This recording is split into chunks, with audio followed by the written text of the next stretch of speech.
In this video, we're going to review the chambers of the heart and their jobs. You can think of the heart as a pump with 4 chambers, and there's actually 2 different aspects you can look at it. You can look at it as a right-left pump and as a superior-inferior pump. For this one, we're going to look at the functions of the right side of the heart compared to the left side of the heart. And on this particular model, you can open up these hinges to expose the chambers. We have a right atrium, a right ventricle, a left atrium, and left ventricle.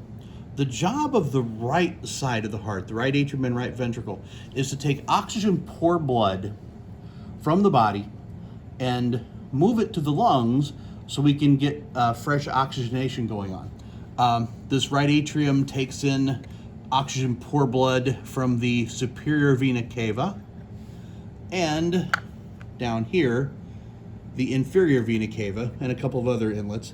But that oxygen-poor blood comes into the right atrium. And there is some free flow that comes through to the right ventricle, and then during a certain part of the cardiac cycle, the atrium will contract to push the rest of the blood into the right ventricle, which is a larger chamber. That blood comes through this valve, which is called the tricuspid valve.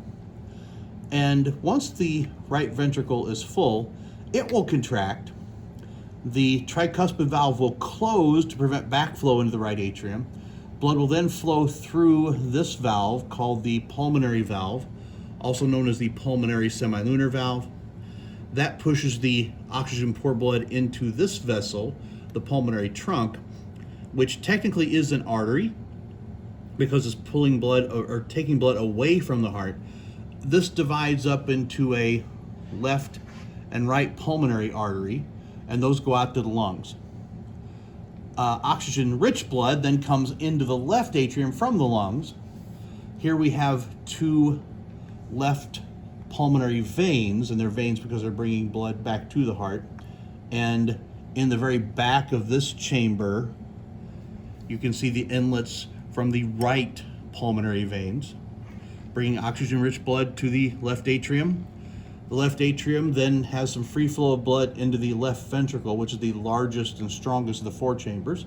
That comes through this bicuspid valve, also known as the mitral valve. And again, near the end of that part of the cycle, the left atrium will push the rest of the blood in by contraction into the left ventricle, filling it up. And from there, the left ventricle contracts.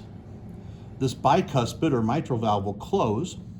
And way up inside of here, you can actually see another valve, an aortic semilunar valve, or just aortic valve, that will open up and allow flow into this vessel, the aorta, which is an artery carrying this oxygen-rich blood pretty much to the rest of the body.